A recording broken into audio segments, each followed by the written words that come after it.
शक्तिमान पिता धन्यवाद करते हैं आज के सुंदर भव्य दिन के लिए। खुदावन हर एक को बड़ी बरकत दे, आशीष करे पिता यीशु नाम से मांगते हैं, आमीन। हम पढ़ेंगे दूसरा इतिहास पहला अध्याय। बुद्धि के लिए सुलेमान की प्रार्थना। दाऊद का पुत्र सुलेमान राज्य में स्थिर हो गया और उसका परमेश्वर यहोवा उसके संग रहा और उसको बहुत ही बढ़ाया।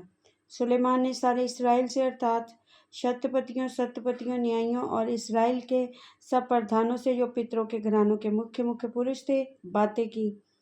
तब सुलेमान पूरी मंडली समेत गिबोन के ऊंचे स्थान पर गया, क्योंकि परमेश्वर का मिलाप वाला तंबू जिसे यहोवा के दास मूसा ने जंगल में बनाया था वे वहां पर था।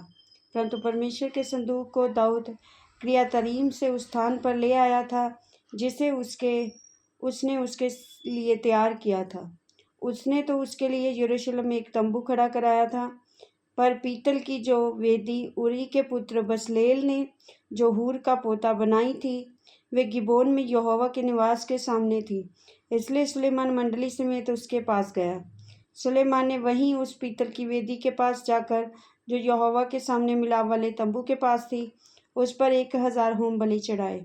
उसी रात को परमेश्वर ने सुलेमान को दर्शन देकर उससे कहा, जो कुछ तू चाहे वह मांग, मैं तुझे दूंगा, वह मांग। सुलेमान ने परमेश्वर से कहा, तू मेरे पिता दाऊद पर बड़ी करुणा करता रहा और मुझको उसके स्थान पर राजा बनाया है। अतः परमेश्वर, जो वचन तूने मेरे पिता दाऊद को दिया था वह पूरा हो। तूने तो मुझे ऐसी प्रजा का राजा बनाया है जो भूमि की धूल के किनकों के समान बहुत है। अब मुझे ऐसी बुद्धि और ज्ञान दे कि मैं इस प्रजा के सामने अंदर बाहर आना जाना कर सकूं, क्योंकि कौन ऐसा है कि तेरी इतनी बड़ी प्रजा का न्याय कर सके।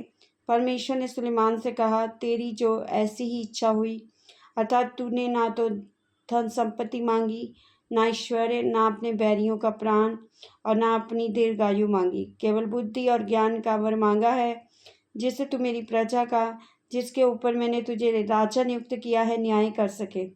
इस कारण बुद्धि और ज्ञान तुझे दिया जाता है।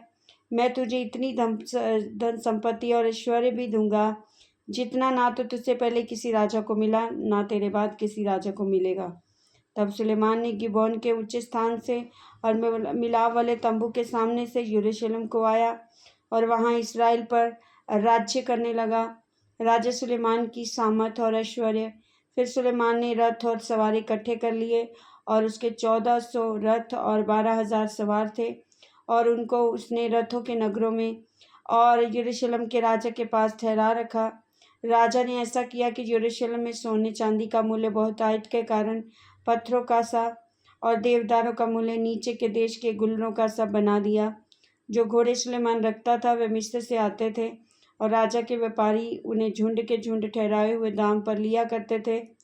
एक रथ 600 शेकल चांदी पर और एक घोड़ा 150 शेकल पर मिस्र से आता था। इसी दाम पर वे हित्तियों के सब राजाओं, अराम के सब राजों के लिए उन्हीं के द्वारा लाए जाते थे। इस वचन के द्वारा प्रभु ब्लेस करेंगे। आमीन। सबको जय मसीह की।